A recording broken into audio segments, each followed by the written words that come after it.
There was once a man who could not die, not because he was blessed, not because he was a god, because his death was somewhere else. He removed it from his body. He hid it far away. He protected it with layers of impossible distance, and for a long time, it worked. This is the story of Koshei the deathless, a man who believed he could escape consequence forever. But no secret stays hidden if someone is willing to search long enough. In Slavic folklore, Koshei is not a monster in the usual sense. He does not rampage. He does not hunt for sport. He waits. He plans. He endures. Other creatures in these stories are dangerous because they are wild. Koshei is dangerous because he has removed himself from the natural order entirely. This is not a fairy tale. It was never meant to comfort children. It was a warning, a teaching, a reminder that some things should not be avoided forever. We'll tell the story first, the way it was told around fires and in winter homes. Then we'll look at what it meant to the people who needed it. But the story comes first, because without it, the meaning is just words. The first time a hero meets Koshei, Koshei is not a threat. He is chained in a dark place, starving, weak. He has been there for years, perhaps decades. No one remembers who put him there or why. The hero is traveling when he hears a voice calling from below, faint and desperate. He finds Koshei in chains, skeletal, barely alive. Koshei asks for one thing: water. Not freedom, not revenge, just water. The hero hesitates. Something feels wrong, but the man is suffering. What harm could water do? He brings water. 3 times. 3 sips. With each drink, Koshei grows stronger. By the third, the chains snap like thread. Koshei stands. He is tall now, thin, but powerful. His eyes are clear and cold. He thanks the hero, then he leaves. The hero does not understand what he has done. Not yet, but he soon will. Time passes. The hero returns home. There is a wedding planned, a bride waiting. But when he arrives, she is gone, taken by Koshei. This is what Koshei does. He does not destroy. He possesses. He takes what matters, and he keeps it. The bride is alive, unharmed in most tellings. But she is trapped in Koshei's realm, a prisoner in a place where time moves strangely and escape is not possible. The hero follows. He has no choice. He confronts Koshei. They fight. The hero is skilled. He lands a killing blow, a sword through the chest, a strike that should end everything. Koshei falls, but then he stands again.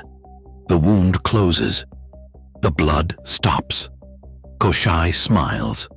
The hero tries again and again, stabbing, burning, drowning. Nothing works. Koshei does not mock him.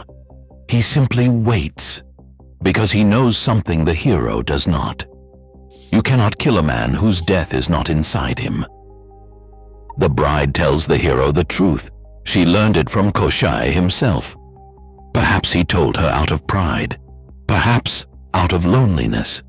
His death is hidden, not nearby, not in his castle or his lands. Far across the world, on an island no one visits, there is an oak tree. Under the oak tree, there is an iron chest. Inside the chest, there is a hare. Inside the hare, there is a duck. Inside the duck, there is an EGG. Inside the egg, there is a needle. And at the tip of that needle is Koshei's death. Each layer is a barrier. Each object is a guardian. The distance exhausts pursuers before they begin. The chest resists opening. The hare runs. The duck flies. The egg is fragile but protected. And the needle is almost nothing, a sliver of metal easily overlooked. This is not magic in the sense of miracles. It is engineering, architecture. Koshei did not transcend death. He simply moved it far enough away that no one could reach it. But distance is not the same as safety. The hero begins the journey. He cannot do it alone. No one could. In some versions, animals help him. A wolf, an eagle, a pike. Creatures who owe him debts or who recognize his purpose. In other versions, he meets Baba Yaga, the old woman of the forest who knows all secrets and gives nothing for free. She tells him where to go and what to do, but she does not make it easy.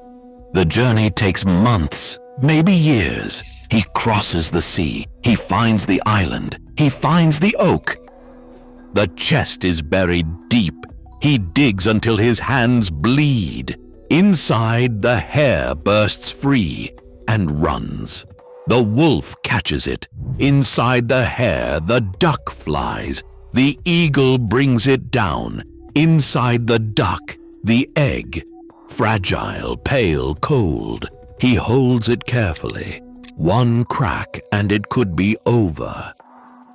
And Koshei, far away, feels it. For the first time in centuries, he feels fear. His strength begins to fade. His breath shortens. The immortality he built starts to collapse. The hero takes the needle from the egg.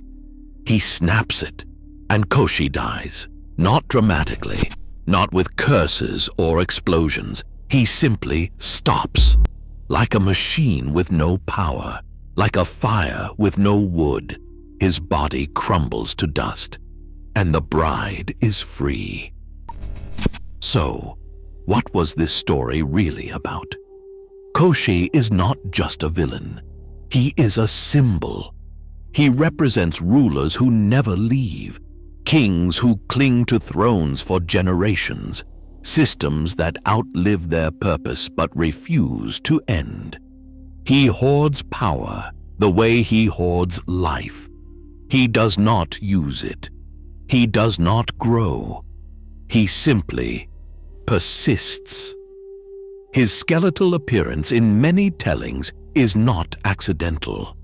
He consumes, but is never nourished. He exists, but does not live. Immortality in Slavic folklore is not a gift. It is a distortion. Death is natural. It is the rhythm of seasons, the turning of generations, the clearing of old growth so new life can rise. Koshei breaks that rhythm, and the world suffers for it. The nested objects, the chest, the hare, the duck, the egg, and the needle are not random. They represent layers of protection, yes, but also isolation. Koshei's death is so far from him that he has lost connection to it entirely. He is untouchable, but also unreachable, invincible, but alone. And in the end, that distance is what destroys him. Because when someone is finally willing to make the journey, to endure the exhaustion, to solve the riddle, there is nothing left to protect him. He built a fortress around his weakness. But fortresses can be besieged. The people who told this story lived in unstable times. They knew invasions. famines, rulers who took and never let go. They knew what it was like to live under power that seemed endless. This story was not entertainment. It was instruction. It taught patience. No tyrant lasts forever, no matter how secure they seem. It taught humility. Koshei's arrogance, his belief that he could control death itself, was his undoing. It taught community. The hero does not succeed alone. He needs the wolf, the eagle, the pike. He needs help from those who know the land, the sky, the water. And it taught that immortality without responsibility is not strength. It is corruption. Koshei does not die because he is evil. He dies because he tried to remove himself from the cycle that governs all things. He wanted to escape consequence, and in a world where survival depends on balance, that is the greatest danger. The story reassured people that even the most untouchable power has a weakness. It just has to be found, and someone has to be willing to search. So what does this story mean for us in this day and age? Koshei has never really left. He reappears in every system that refuses to end, every institution that prioritizes survival over purpose, every leader who believes they are irreplaceable. The needle hidden in the egg, hidden in the duck, hidden in the hair, hidden in the chest. This is the structure of avoidance. Layers of bureaucracy. Complexity designed to exhaust challengers. Distance between action and consequence. Koshei understood that most people will give up before they find the truth. That distance and difficulty are better defenses than walls. But the story also reminds us that these defenses are not absolute. Someone will make the journey.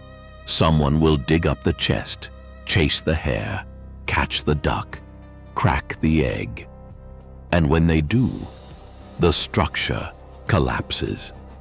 Not because it was weak, but because it was always built on a lie. The lie that immortality is possible. That consequence can be hidden forever. That power does not need to answer to anything. Koshei the Deathless is a warning from a time when warnings had to be clear, when people could not afford to forget that nothing lasts unless it grows. That isolation is not safety, that every secret has a seam. He was a man who hid his own death, and for a long time it worked. But in the end, death cannot be hidden, only delayed.